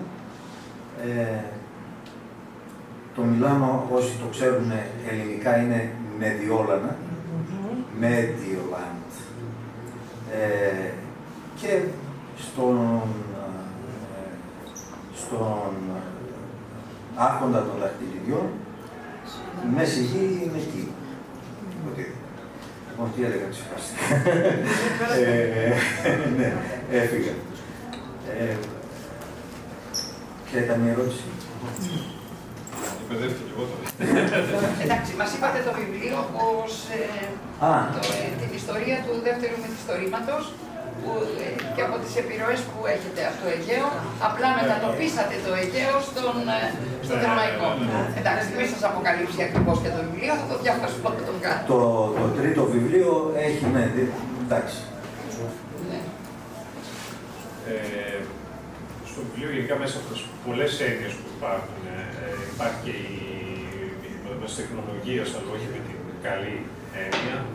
Υπάρχει ένας φόβος, ένας τρόμος για την τεχνητή νοημοσύνη, κυρίως για τους αλγόριθμους. Αυτό είναι κάτι που σε απασχολεί, δηλαδή θα θεωρήσω ότι είναι κάτι τρομακτικό, το οποίο όντως, όπως είπε και η Λογού, το ζούμε ήδη. Και επίσης πιστεύεις ότι κάποια στιγμή ενδεχομένως να μην υπάρχει καν τέχνη, τέχνη είναι απλώς δημιουργήμα αλγορίθμου. Ή ποτέ δεν θα μπορέσει να αντικαταστήσει την ανθρώπινη τεχνολογία. Να πω το εξής. Η τεχνολογία και η τεχνητή νοημοσύνη είναι μια εξέλιξη και πρέπει να την αντιμετωπίσουμε έτσι. Καταρχάς είναι κάτι που ήδη συμβαίνει, δεν μπορούμε να το αποφύγουμε. Εκείνο που πρέπει να κάνουμε είναι μια πολύ σκληρή κριτική στη βάση της, στα θεμέλια της. Γιατί ο τρόπος με τον οποίο θα χρησιμοποιηθεί είναι σαν εκείνο που λέγαμε η ατομική βόμβα. Πώς θα χρησιμοποιηθεί η ατομική ενέργεια. Όχι λάθος. Η ατομική ενέργεια πώς θα χρησιμοποιηθεί. Το ίδιο είναι και με την τεχνητή νοημοσύνη. Είναι μια εξέλιξη που είμαστε υποχρεωμένοι να την ακολουθήσουμε, αλλά πρέπει να την κάνουμε πιο ανθρώπινη. Έτσι λοιπόν έχω εντάξει τη σκέψη μου, με έχει, πώς να το πω, επηρεάσει να αντιμετωπίσουμε τις νέες τεχνολογίες και την τεχνητή νοημοσύνη, είναι ότι πρέπει να περάσουμε στον ψηφιακό ανθρωπισμό, όπου εν ολίγης πρέπει να εξανθρωπίσουμε, αλλά και να κάνουμε μια συνειδητή ενδοσκόπηση το πώς την χρησιμοποιούμε και το πώς θα θέλαμε να εξελιχθεί. Δεν έχει όμως ήδη ξεφύγει λίγο αυτό από τον έλεγχο, δηλαδή. Πάντα ξεφύγει, βεβαίως. Βεβαίως έχει ξεφύγει και αυτή είναι η σκληρή κριτική που γίνεται σήμερα. Γι' αυτό και είναι σκληρή η κριτική που γίνεται σήμερα. Και αν συνεχίσει με αυτόν τον τρόπο, όπως έλεγα πριν, τα πάντα είναι επίπεδα, ταχύτητα και μηδενική σκέψη. Στη μηδενική σκέψη είναι πολύ πιθανό κάποια στιγμή και η τεχνητή νοημοσύνη να σε ξεπεράσει.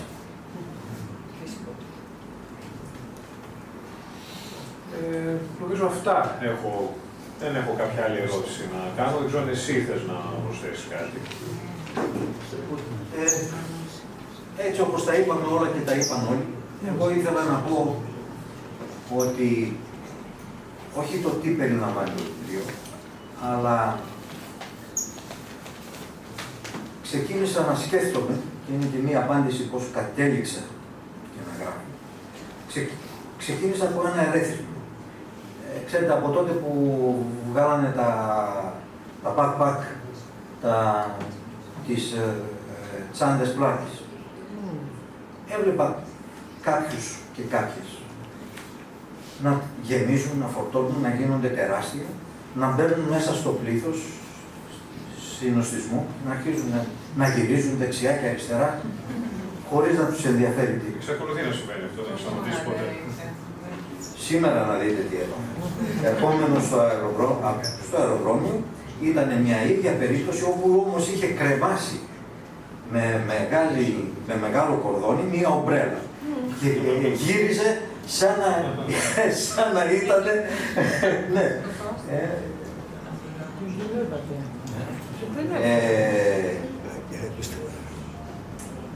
Σαν ένα τρεπανοφόρο άτομο. Και λέω τώρα, δεν τους ενδιαφέρει ο άλλος, το κάνουν επίτηδες. Γίνεται γιατί είναι ο χαδαφισμός ή ενδεχομένως είναι και μια καινούργια κουλτούρα που αρχίζει και εγγράφεται στην ψυχολογία και τη συμπεριφορά των ανθρώπων. Αυτό ήταν το ένα. Μετά ξανασκέφτομαι, λέω, κάπου είχαμε πάει σινεμά, δεν θυμάμαι αν ήσουν και όταν μαζί μας, με τη Σοφία, και είδαμε το Frankenstein Junior. Μόλις είχε πρωτοβγεί, πολύ. Εκεί είχε έναν καπούρι κακάσιμο που έμοιαζε τον Κουασιμόδο. Το μεγάλο μάτι, το μάτι φέρνει.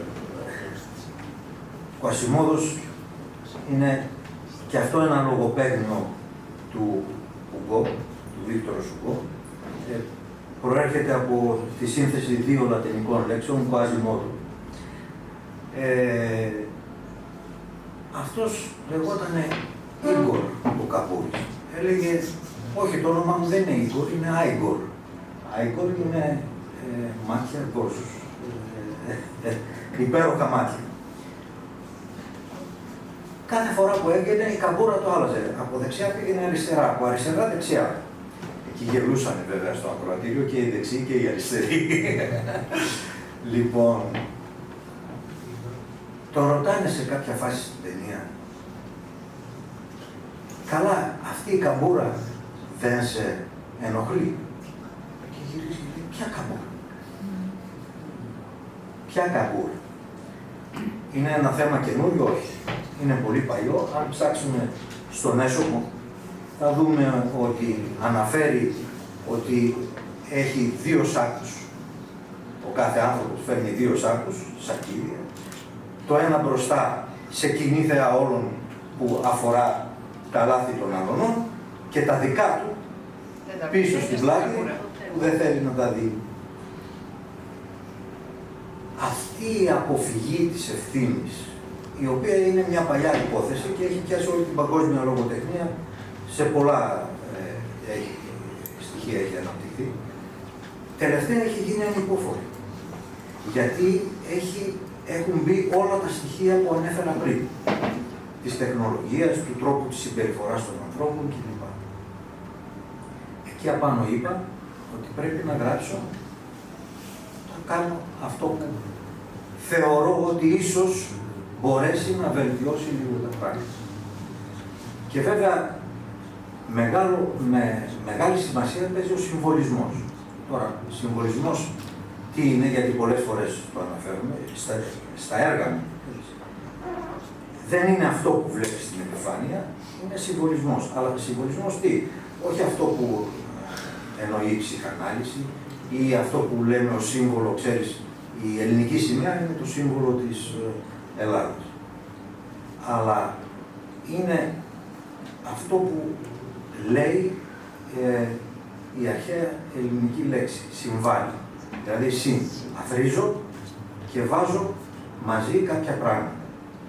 Θέτω μαζί, συμβάλλει, συμβάλλω.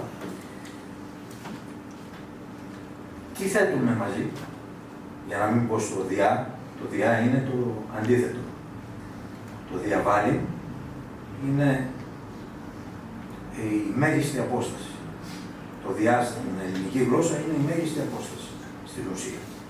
Η διάμετρος είναι η μέγιστη απόσταση των δύο σημείων του κύκλου. Ο διάβολος είναι η μέγιστη απόσταση από τον Θεό. Άρα λοιπόν συμβάλλει. Συμβάλλουμε τι? Συμβάλλει το ορατό, αυτό που βλέπουμε ως επιφάνεια, τα χρώματα, την περιγραφή μιας εικόνας, με το αόρατο. Το ρητό με το άρρητο. Αυτό που λέμε επιφανειακά και αυτό που υποκρύπτουμε πίσω. Αυτή είναι η τεχνική που χρησιμοποίησα και βέβαια έρχεται να συμπληρωθεί λόγω της ημέρας με, ξέρετε, 9 Φεβρουαρίου 1857 πέθανε ο Διονύσιος Σολωμός. 9 Φεβρουαρίου ορίσανε ως την ημέρα της ελληνικής γλώσσας προς τιμή του Διονυσίου Σολωμού. Ο Διονύσιος Σολωμός είναι η μεγαλύτερη φυσιογνωμία μαζί με τον Αδαμάντιο Κοραή που δημιούργησαν τη γέφυρα της ελληνικής γλώσσας με την Επανάσταση, στη νέα ελληνική κατάσταση. Η διαφορά είναι ότι ο Διονύσιος Σολωμός έδινε τη μάχη για την ελευθερία και τη γλώσσα, αλλά στην καθημερινότητα. Και αυτό το πήρε μετά ο Κωστής Παλαμάς και το ολοκλήρωσε. Γιατί το έργο του Κωστή Παλαμά είναι ουσιαστικά συνέχεια του Διονυσίου Σολωμού. Λέει ο Διονύσιος Σολωμός,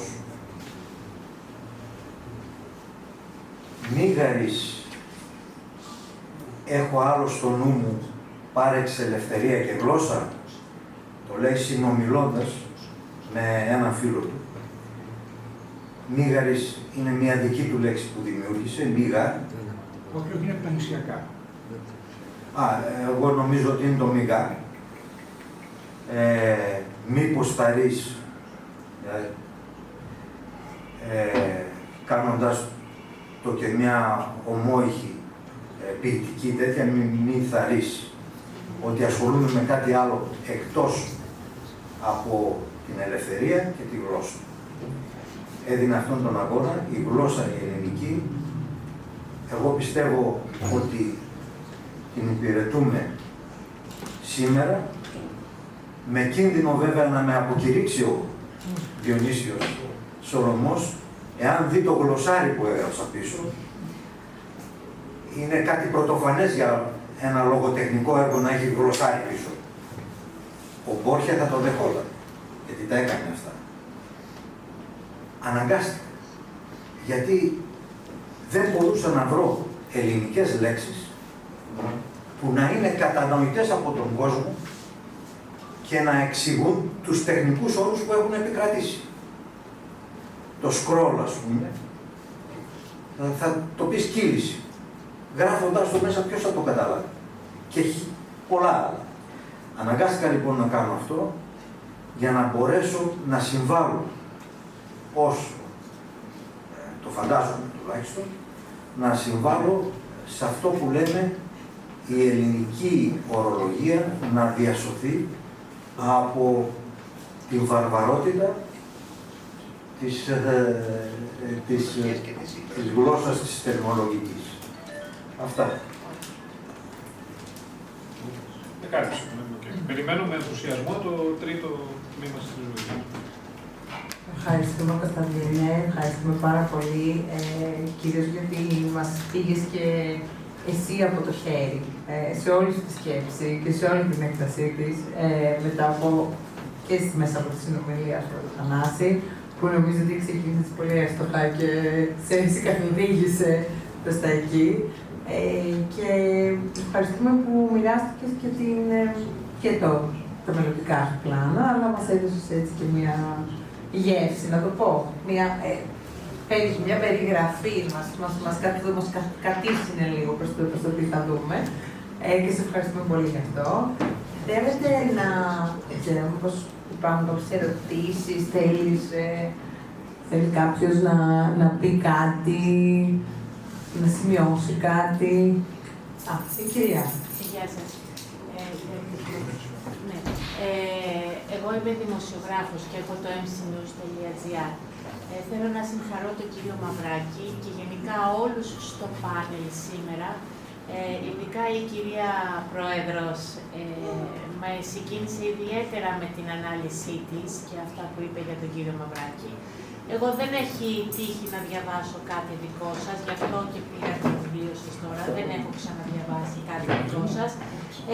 Ως άνθρωπος έχω από τον τίτλο περισσότερο συγκλονιστεί στο μέσα ήσουν, γιατί πολλές φορές είσαι όχι μέσα ήσουν στον ίδιο χώρο, είσαι δίπλα και κάθεσαι δίπλα και δεν καταλαβαίνεις τι συμβαίνει, όχι μιλάμε σε ένα χώρο που μπορεί να έχει και 300 άτομα μέσα ήσουν. Και είναι συγκλονιστικός πράγματι ο τίτλος, θα το διαβάσω με μεγάλη προσοχή. Θέλω ανθρώπινα να σας ρωτήσω, έχετε γράψει πάνω από 300 έργα, εάν είναι κάτι που δεν έχετε θίξει μέσα σε αυτά τα 300 έργα και θέλετε να το δημιουργήσετε στο μέλλον. Παρόλο που το Αλέκια στο ματωμένο χαλί αναφέρεται στο πογκρόμ, όπως το ονόμασαν, που για μένα ήταν μια άλλη μορφή γενοκτονίας των πολιτών της Κωνσταντινούπολης. Το Αλέκια στο ματωμένο χαλί έχει πάρει και βραβείο καλύτερου διηγήματος του 25.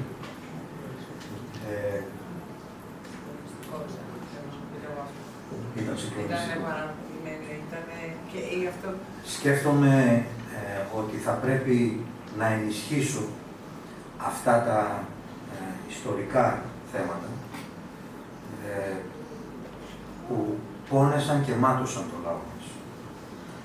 Αυτά κάποια στιγμή θα τα πιάσω ίσως και στο τρίτο βιβλίο, μέσα να έχω αρκετά από αυτά.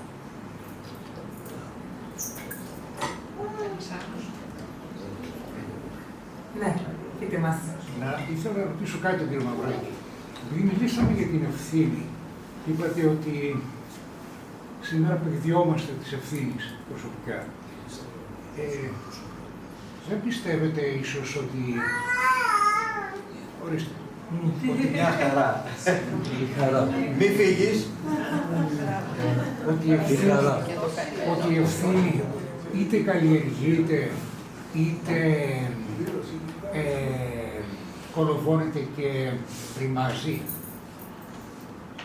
Με τρόπο πολιτικό, δηλαδή εκ των άνω. Είναι μόνο υπαρξιακό το θέμα της ευθύνης. Όχι, είναι πολύπλοκο. Αλλά δεν είναι μόνο πολιτικό, δεν είναι μόνο υπαρξιακό. Και να σας πω και κάτι άλλο. Αν είχα μία απάντηση για όλα αυτά απευθείας, θα το έγραφα στο βιβλίο μου με μία γραμμή. Έγραψα κάτι δεκάδες χιλιάδες λέξεις για να μεταφέρω την ευθύνη και το ερώτημα σε εσάς. Όπως το είπα πριν, είμαστε αναλύεται όλα γιατί πρέπει και να το διαβάσουμε. Εντάξει. Αλλά πράγματι είμαστε μετακινήσεις και είναι καλό γιατί μας όρθωσε νομίζω ένα καθρέφτη έτσι, σε πολλά πράγματα. Είναι όπως είπατε και εσείς ότι... Όλο καθρέφτης είναι τα βιβλία και τα δύο είναι καθρέφτη. Κατά πόσο δεν είμαστε στον ίδιο χώρο, τι σημαίνει το μέσα ήσουν και πόσο μέσα ήσουν και ποια είναι μια. Αλλά νομίζω αντίστοιχα είναι και το εσύ τι έκανες το συγκεκριμένοποιεί πια, δηλαδή δεν μπορείς να το αποφύγεις. Και να πω και εγώ ότι πράγματι το διήγημα το Αλέκια στο ματωμένο χαλί ήταν συγκλονιστικό, ήταν πολύ έντονη εικόνα αυτό που έλεγα πριν του χαλιού. Δεν λέω παραπάνω για όσοι το Για να το διαβάσουμε γιατί δεν το ναι, αλλά είναι πολύ εισαγγίζει. Όπως και ήθελα να πω ότι ήταν πολύ ωραίο που επιλέξατε και την ενότητα για την τρίτη ηλικία, γιατί ήταν από τα πράγματα που έτσι, για όσους από εμάς τρέχουμε τόσο πολύ με αυτούς τους ρυθμούς που περιγράφεις και με όλες αυτές τις ουσιαστικά το πώς φλερτάρουμε καμιά φορά, θα τολμήσω να πούμε την αναισθησία σε πράγματα, έτσι όπως είναι η εποχή μας και πώς καμιά φορά μπορεί να αφήνουμε πίσω μας ανθρώπους είτε στην πραγματικότητα είτε ακόμα και μνήμες ανθρώπων και πώς χάνεται είναι πολύ λεπτή γραμμή μεταξύ των δύο και έτσι και εμένα μπορώ να σου πω ότι με προβλημάτισες και με προσωπικού. Νομίζω ότι ευχαριστούμε πάρα πολύ. Σε όλους έχουμε καλή ανάγνωση, σε όσους δεν έχετε ακόμα προλάβει. Ανυπομονούμε και για τη συνέχεια, Κωνσταντίνε. Και καλό τάξιδα, λοιπόν. Σας ευχαριστώ πάρα πολύ. Ευχαριστώ όλους. Ευχαριστώ τον Δήμαρχο που με τίμησε και μας τίμησε με την παρουσία του. Ευχαριστώ την Πρόεδρο που ήταν συγκλονιστική πραγματικά. Το Θανάση το Χειμωνά που έχει βγάλει, έδωσε τη δυνατότητα να ανθίσουν αρκετά πράγματα από αυτά που είπαμε. Την Έλενα, η οποία είναι μια φανταστική συγγραφέας και ποιήτρια.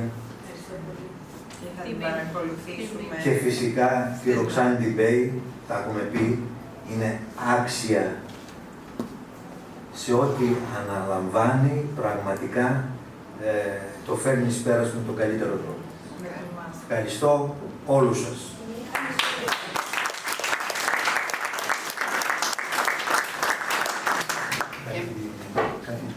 Ελένη, θες κάτι να πεις? Ναι. Να κάνω μια φιλολογική ερώτηση.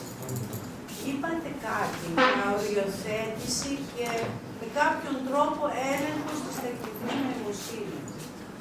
Ποιος νομίζετε ότι είναι αυτός που θα μπορέσει να κάνει κάτι τέτοιο? Μίλησα για την ανάγκη οι άνθρωποι να βάλουν ορισμένους κανόνες και μέσα από αυτούς τους κανόνες να υπάρχει μια δυνατότητα ελέγχου. Δυνατότητα ελέγχου. Όπως δεν μπορούμε να ελέγξουμε σήμερα την πυρηνική ενέργεια, της χρήσης της ή το πώς χρησιμοποιούμε τις ατομικές βόμβες στην απειλή ενός τέτοιου πολέμου, έτσι δεν μπορούμε να απόλυτα να ελέγξουμε ούτε αυτό που θα συμβεί μελλοντικά με την τεχνητή νοημοσύνη. Μπορούμε όμως, και είδατε ότι μπήκανε κανόνες ακόμη και σε όλο αυτό το ζωφερό περιβάλλον που περιγραφόταν μετά την ανακάλυψη της ατομικής ενέργειας, μπήκανε κάποιοι κανόνες και μπορέσαμε κάπως να επιβιώσουμε ακόμη και σε κρίσιμες καταστάσεις. Όσο περισσότερο οι άνθρωποι συνασπίζονται, αφού πρώτα έχουν μπει, έχουν αντιληφθεί το πρόβλημα, όσο περισσότερο συνασπίζονται πάνω στα προβλήματα που έχουν αντιληφθεί, τόσο μεγαλύτερη μπορεί να είναι η δυνατότητα να μειωθούν οι κίνδυνοι. Δεν θα πω να ελέγξουμε. Να μειωθούν οι κίνδυνοι.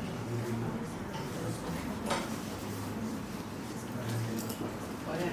Είναι κάποιος άλλος που έχει κάτι να ρωτήσει? Όχι. Κύριε Μακράκη, ευχαριστούμε πολύ. Να ευχαριστήσω και το πάνελ. Ευχαριστούμε όλους εσάς που ήρθατε. Ευχαριστώ τα μεταφέρετε στον Δήμαρχο της Αθήνας που δεν τίμησε μόνο εσάς, τίμησε και εμάς. Κυρία Μπέη, κύριε Χειμωνά. Κυρία Κελοπούλη, ήταν και στους Δελφούς, αλλά δεν μπορώ να θυμηθώ τόσος κόσμος που ήταν εκεί το όνομα. Ο κύριος Μαυράκης γνώρισε την Πανελλήνια Ένωση στους Δελφούς, έτσι δεν είναι? Κύριε Μαυράκη. Στους Δελφούς, μια καταπληκτική εκδήλωση. Πραγματικά μου έδωσε και αυτή η συμμετοχή μου, μου έδωσε τη δύναμη να συνεχίσω. Είχε βγει βέβαια το πρώτο μου έργο, αλλά μου έδωσε τη δύναμη να συνεχίσω και να γράψω και τους εραστές της Σοφίας, μια μεγάλη συλλογή, αρκετά ποίηματα.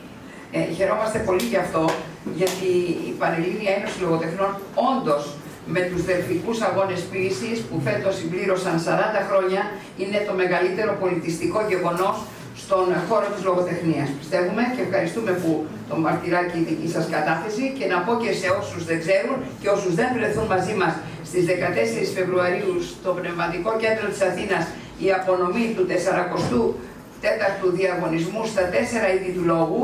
Να σας πούμε ότι το πρώτο βραβείο στο δοκίμιο, δεν γνωρίζω το όνομά του, γυρεύοντας τον ποιητή είναι ο τίτλος.